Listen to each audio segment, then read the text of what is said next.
Friends, welcome to Sparrow kitchen Karur. இன்றைக்கி 1/2 kg மட்டனில் biryani எப்படி செய்யுதுன்னு பார்க்கலாம் வாங்க. அதுக்கு கனமான பாத்திரத்தை அடுப்பில் வச்சுட்டு 200 ml ஆயில் ஆட் பண்ணிக்கலாம். மசாலா பொருட்கள்னால் பார்த்திங்கன்னா 3 பட்டைத்துண்டு, 3 ஏலக்காய், 4 கிராம்பு, 1 ஸ்பூன் சோம்பு, பிரிஞ்சி இலைகள், கல்பாசி கொஞ்சம், இதெல்லாம் ஆட் பண்ணிக்கலாம். எண்ணெயில் கொஞ்சம் வதக்கி விட்டுட்டு இதுக்கு பெரிய வெங்காயம் 2 எடுத்திருக்கேன். 1/2 kgக்கு 150 கிராம் பெரிய வெங்காயம் ஆட் பண்ணால் சரியாக இருக்கும். 3 பச்சை மிளகாய் ஆட் பண்ணிக்கலாம். இந்த நல்லா வதக்கி விடணும். பெரிய வெங்காயம் நல்லா ப்ரௌன் ஆகிற வரைக்கும் நம்ம ஃப்ரை பண்ணணும். வெங்காயம் வதங்குற அளவுக்கு பிரியாணி டேஸ்ட்டாக இருக்கும். இந்த மாதிரி நல்லா ப்ரௌன் கலரில் வதங்கினதுக்கப்புறம் தக்காளி மீடியம் சைஸ் 2 எடுத்திருக்கேன். 1/2 kgக்கு தக்காளி 2 எடுத்தோம்னா சரியாக இருக்கும். தக்காளி வதங்கிட்டு இருக்கட்டும். அதுக்குள்ளே பிரியாணிக்கு தேவையான மசாலா அரைச்சிட்டு வந்துடலாம். 1/2 ஸ்பூன் சீரகம், 1/2 ஸ்பூன் சோம்பு எடுத்துக்கோங்க.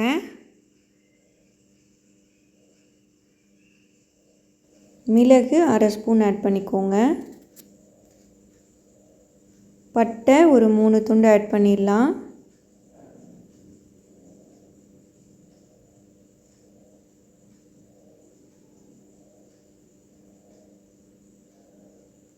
கிராம்பு ஒரு 4 பீஸ் ஆட் பண்ணிடலாம்.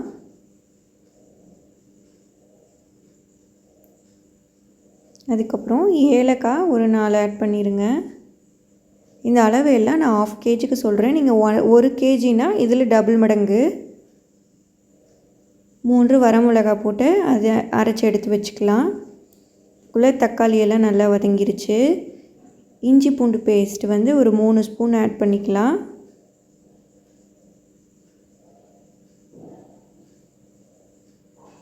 அப்புறம் நம்ம அரைச்சி வச்சுருக்கிற மசாலா பொடியும் ஆட் பண்ணிடலாம். நல்லா ஃப்ரை பண்ணிடணும்.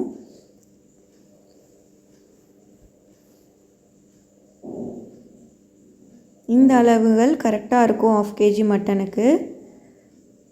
இதே நீங்கள் 1 kgயில் பண்ணுற மாதிரி இருந்ததுன்னா தாளிக்கிறதுல போடுற மசாலா ஐட்டமும் 2 மடங்கு பண்ணிக்கோங்க. தயிர் ஒரு 100 ml ஆட் பண்ணிக்கலாம்.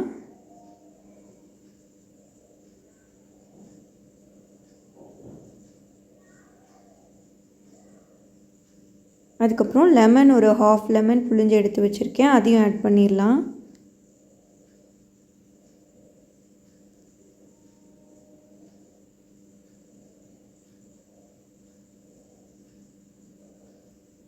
நம்ம எந்த கப்பில் அரிசி எடுக்கிறோமோ அதே கப்பில் 2 மடங்கு தண்ணி ஊற்றணும். நான் இந்த கப்பில் தான் எடுத்திருக்கேன். நான் சீரக சம்பா அரிசி தான் எடுத்திருக்கேன். அரை மணி நேரம் ஊற வச்சுக்கணும் அரிசியை. ஊற வச்சது அரிசியை நம்ம வடிகட்டி எடுத்துக்கலாம். தண்ணி இல்லாமல் வடிகட்டி எடுத்துக்கணும். ஒரு கைப்பிடி கொத்தமல்லி தலையும் ஒரு கைப்பிடி புதினா தலையும் போடணும். அதை நான் வீடியோ எடுக்க மறந்துட்டேன். ஆட் பண்ணிடுங்க நீங்கள் செய்யும்போது. அதுக்கப்புறம் அரிசியெல்லாம் இதில் ஆட் பண்ணிவிட்டு ஒரு பெரட்டி விட்டுட்டு காரத்துக்கு 1 ஸ்பூன் வரமிளகாத்தூள் ஆட் பண்ணிக்கலாம். ஏன்னா நம்ம வரமிளகாயும் போட்டு அரைச்சிருக்கோம், பச்சை மிளகாய் ஆட் பண்ணியிருக்கோம். 1 ஸ்பூன் ஆட் பண்ணோம்னா கரெக்டாக இருக்கும் காரத்துக்கு. உப்பு நம்ம ஏற்கனவே மட்டன் வேக வைக்கும்போது ஆட் பண்ணியிருக்கிறோம்.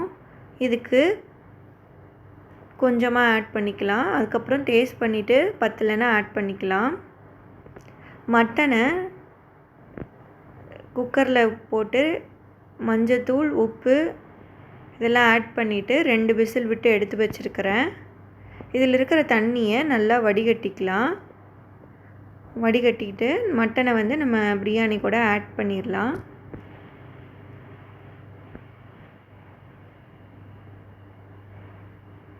இதெல்லாம் நல்லா பரட்டி வச்சிடணும்.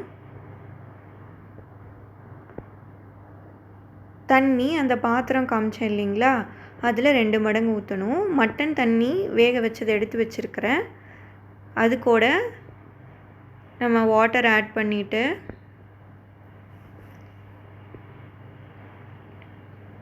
இந்த பிரியாணியில் சேர்த்திக்கலாம். இவ்வளோ தான் இருந்துச்சு மட்டன் தண்ணி. இது கூட நம்ம தண்ணியை ஆட் பண்ணி 2 கப்பு இதில் ஆட் பண்ணிடலாம். நம்ம எந்த பாத்திரமாக இருந்தாலும் சரி, அரிசி அளந்து எடுத்துக்கிட்டோம்னா அந்த பாத்திரத்தில் 2 மடங்கு தண்ணி ஊற்றினோம்னா சரியாக இருக்கும். 1 கப்பு அரிசிக்கு 2 மடங்கு தண்ணி, 2 கப்பு தண்ணி சரியாக இருக்கும். பிரியாணி கரெக்டான பதத்தில் வரும்.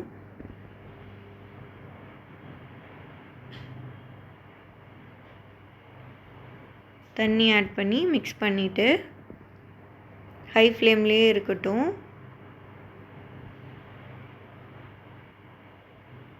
இந்த ஸ்டேஜில் உப்புலாம் செக் பண்ணிக்கலாம் நம்ம.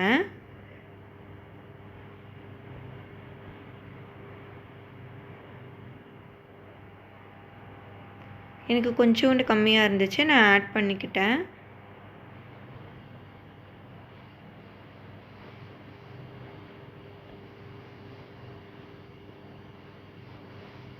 அதுக்கப்புறம் நம்ம இதில் ஒரு மூடி போட்டு ஹை ஃப்ளேமில் வச்சு வேக வைக்கலாம். 2 ஸ்பூன் மட்டும் நம்ம நெய் ஆட் பண்ணிக்கலாம்.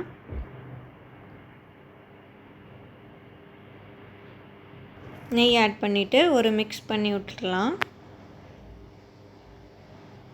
அதுக்கப்புறம் இதை ஹை ஃப்ளேமில் வச்சு ஒரு மூடி போட்டு வேக வைக்கலாம். அப்பப்போ நம்ம அதை கிளறி விட்டுகிட்டே இருக்கணும், இல்லைன்னா அடி பிடிச்சிரும். தண்ணி இந்த மாதிரி வற்றினதுக்கப்புறம் நம்ம அடுப்புலேருந்து இறக்கிக்கலாம். 3/4 பதம் வேகணும் அரிசி, மீதி 1/4 பார்த்திங்கன்னா தம்மில் தான் வேகணும். இந்த மாதிரி தண்ணி வற்றினதுக்கப்புறம்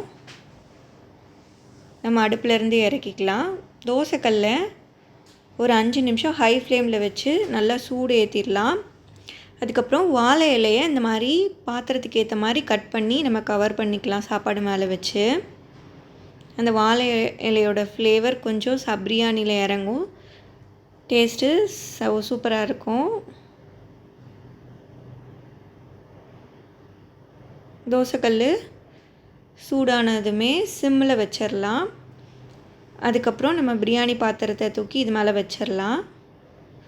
ஒரு 15 மினிட்ஸ் டோட்டலாக இது மேலே இருந்துச்சுன்னா சாப்பாடு ரெடி ஆகிடும். நடுவில் ஒரு 7 மினிட்ஸ் கழித்து அதை நம்ம எடுத்துகிட்டு ஒரு பெரட்டி விட்டுட்டு திருப்பியும் க்ளோஸ் பண்ணி வச்சிடணும். அப்புறம் 15 நிமிஷம் கழித்து எடுத்து பார்த்தோம்னா பிரியாணி நல்லா இந்த மாதிரி பதம் வந்திருக்கும். எப்போவுமே பிரியாணியை இப்படி ஓரத்துலேருந்து எடுத்து கிளறி விட்டால் தான் சாதம் உடையாமல் இருக்கும். பாருங்கள், பிரியாணி ரெடி ஆகிடுச்சு. அவ்வளோதான், அடுப்பை நிறுத்திடலாம். நீங்களும் இதே மாதிரி செஞ்சு பாருங்கள் ஃப்ரெண்ட்ஸ். நல்லா வந்துச்சுன்னா கமெண்ட் பண்ணுங்கள், லைக் பண்ணுங்கள், ஷேர் பண்ணுங்கள், கமெண்ட் பண்ணுங்கள், மறக்காமல் சப்ஸ்கிரைப் பண்ணுங்கள். பாய் ஃப்ரெண்ட்ஸ், தேங்க்ஸ் ஃபார் வாட்சிங்.